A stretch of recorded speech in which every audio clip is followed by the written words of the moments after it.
Hi everyone, and welcome to Borrowing Tape. My name is Nace DeSanders, and I am here with Mari Walker, the director of See You Then, a drama about two women who reunite after a long absence and reminisce about their past together and present apart. See You Then is premiering at the 2021 Southwest Film Festival. Thank you for making time for us today, Mari. Oh, thank you so much for having me. So let's jump right in. Where did the idea for this film come from? Well, I've always wanted to direct ever since I was in high school, a sophomore in high school, and I had written a number of scripts that I was really excited about, but they were absolutely way far out of the budgetary range for a first-time filmmaker, particularly someone who's Asian American and trans. And so I really felt like what would benefit me is to write a chamber piece between two characters, really sit down, like learn how to direct actors because I mostly been working in the doc world. And and they I started like falling in love with the characters as we started writing them. I was like using the script with my co-writer Kristen Nuno as a form of art therapy. You know, a lot of those feelings of what does it mean to be a woman in society? What dreams do I have of motherhood still? Trying to find the work-life balance that Naomi struggles with. All those things sort of found their way working into the script. And then, before you know it, the characters were alive and I fell in love with them. And then you feel really awful when you ruin their lives. But you have to for dramatic sake. So that leads right into my next question. Are the stories and anecdotes in the film real ones? Some of them are real and some of them are designed for the characters. In particular, Chris's first monologue, where she really opens up about those struggles coming into terms with her identity. So much of that was honestly taken from my coming out letter that I originally wrote to my friends and family. So some of that stuff really hits very personally. Some of the plot points that happened later in the story didn't happen to me, but felt like they still fit and resonated with sort of the themes that I was struggling with in my own life. Mm-hmm. That's amazing. So you seem to have held every position on a film set: editor, actor, sound, visual effects, producer, the list goes on. So do you feel this holistic approach to learning film has helped you as a director, and how so? Oh my gosh, absolutely. I think one of the most important things is I think every director should learn how to edit. Because I think, especially when you're on set, you'll know which shots you can cut, which things you can cut around, which things you can extend or shorten. Even to the point where I was actually editing while we were on set at times, just to test some of the shots, make sure everything's syncing up properly. If we were moving to a different location, I wanted to double back and make sure that some of these things were finished. I think what that level of experience that I sort of came into the film with, and then I also gained throughout the film, I think can allow for a director to be able to translate their thoughts easier by actually knowing like what those team members actually need. Yeah. And I think one of the great challenges the directors face is like, they're like, I want the moon. And you're like, okay, but like the moon's not possible. So what's more realistic, logical way? Can we create a fake moon? Can we do all these different things? And I think that that having those options already preset in my head allowed me to move a lot faster than sometimes other directors I think tend to on set. That makes sense. So they say a film gets rewritten 3 times: once during the writing process, once during shooting, and then once during the editing process. Again, you keep touching on my next questions early, so I love this. So being the film's writer, director, and editor, do you feel the film has changed from your original vision? Oh, well, I think it's improved.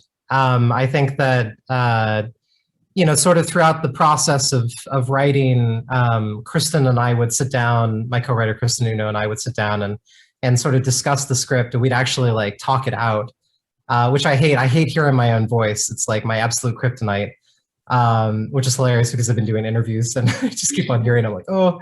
But as we were reading it back to each other, she would often play Naomi and I would often play Chris. And she said that she felt like she knew the script was in the right direction when in the final scene that they have together, as we were reading it back and forth, I actually started going off script and like yelling at her angrily about these things that were probably going on in my own life that I was like transplanting onto the character. And she said once we got to that place, she felt like, okay, now we can actually start bringing it out to the cast, to these two amazing actors that we have, Lynn and Puya. And and then they took it and they evolved into this whole other thing. I mean, especially one of the moments I always talk about is the bar scene with Lynn. She just brought a whole new level of humor and pathos and beauty to those lines that didn't even exist on the page. And then once we got into the editing process, you know, it was just a never settling sort of process where we were like, okay, like, how can we refine these? What lines are repeated? How can we cut these? Can we take this part of the line and shift it over to the scene to make sure that we like deliver the right emotional impact? And so it was a lot of workshopping, a lot of rewriting. And I think writing's rewriting and filmmaking's and editing's rewriting. And you're never really fully finished, you know? Yeah. And so it's just it's a beautiful process to come through those different things. And then at a certain point, the film just sort of becomes its own thing. And it's like letting a child go off to college and you're like, are you going to be okay? Are you going to be all right? And they're like, yeah, I'm fine. Like, whatever. Like you've spent enough time on me. I'm on my own now. I'm off doing my own thing. And you have to let it be. But that process of translation between those different voices and those different groups of people, that's what makes a film, you know? That's amazing. So how was working with cinematographer Jordan T. Parrott? Yeah, well, Jordan and I have known each other for a very long time. We were roommates sophomore year in college, and Jordan shot the majority of my doc stuff and some of my other shorts. So we really have an absolute shorthand. Most of the time, I'm like, okay, I have this like shot list. I'm super excited. Like we storyboarded out these things, and he's like, I don't even see any of that. I know what's going on in your brain. Don't worry about it. And then he'll go and set up the thing, and it'll be exactly what I had always sort of hoped and dreamed it would be. I think one of the great joys that comes with doing your first film, if you're able to do it, is more often than not, you're surrounded by community and people that you really love and care about. And for Jordan to be on set, our creative consultant, script supervisor, Jason Morgan, was also our roommate in college. My parents were on set as executive producers. Like my cousin came out to cameo in the movie. Like my neighbor, who was like my second mom, came down to be Nana in the role. And so all those things, it really created this like very organic, fluid process for me to be able to communicate exactly what I needed and for everybody to kind of understand my language already and be able to sort of put it into place. That's amazing. That's so great to get a family on set too. I bet that's such an amazing atmosphere. It's heaven, absolute heaven. So what was your favorite scene to shoot? I think the bar scene was probably my favorite. That was a really challenging day because we that whole week we're doing 3 a.m. to 3 p.m. shoots, and overnight tends to be from like 7 p.m. to 7 a.m. and that's hard enough as it is. But when you really start getting into that like middle period, it's like that's when everybody starts getting a little weird. Because there's just, you never get enough sleep on either side of that time. So everybody was really punchy on set and just kind of goofy. And I think that really lent itself so well to that passage in the film where we're really allowing the characters to relax and be themselves and fall into these like patterns of conversation that feel very light and fun. So that was definitely the most fun for me on set. Definitely the most challenging was the last scene where it felt like a part of my soul was being ripped out from my body and placed onto the screen. But that in itself had its own rewards too, you know? Oh, wow. So what do you want audiences to take away from this film? I hope that what we endeavored to do with the film is to present a certain level of universality. That even though one of the characters is an Asian American woman, the other character is an Iranian American trans woman, that these challenges that they're facing within the story are not focused exclusively on those communities, but can be understood by everybody. That feeling of guilt over something that you did or said to somebody long ago still resonating, or those choices that you made long ago that seem to echo into your current life. I think these are all things that anybody could relate to, and my hope is that by taking a walk for a mile in these other characters' shoes, that they could gain a greater understanding and appreciation for the fact that we all might be different, but in the end, we're all the same. and we're just Yeah. people, and we're just trying to like make it, and we're trying to survive, we're trying to find happiness. And I certainly hope for the Asian American community and the trans community that we could inspire them and inspire future filmmakers, because I think that we're like facing a time right now where I think we're going to see an explosion of queer content, like Asian American content, people of color, and Black filmmakers. It's going to be incredible what's going to be happening in the future, and I just am so honored to be a part of that movement. Absolutely. So which films or directors have influenced you as a filmmaker, but also the film See You Then?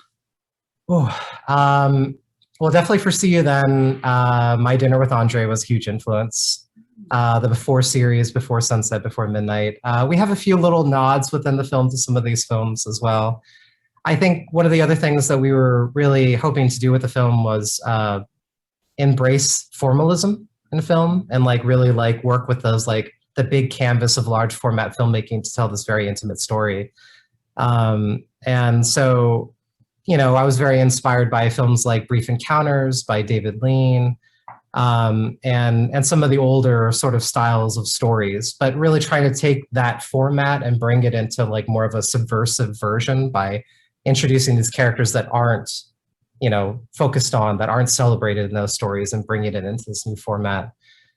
Personally, oh gosh, there's so many. But they kind of range. They range from like In the Mood for Love to Jurassic Park to Singing in the Rain to Schindler's List to Black Panther to Finding Nemo. You know, everything. Every film I think has the ability to move and affect me. And I'm inspired by all of it. I'm inspired by all these people who go out and like have the courage to tell these stories. Like it's crazy. It's amazing. It really is. It really is. So amazing. So what are you currently working on? Are there any new projects that we should be looking out for? There's a few. There's a young adult trans love story that I'm working on. There's a horror movie that's also trans related that I'm working on, and then I have other things like bigger scripts that I'm hoping to get out into the world that are totally just out there bonkers. I have a script called Moonbody, which is about an astronaut named Derek Moonbody whose dreams of going to the moon are thwarted by the fact that he's a werewolf.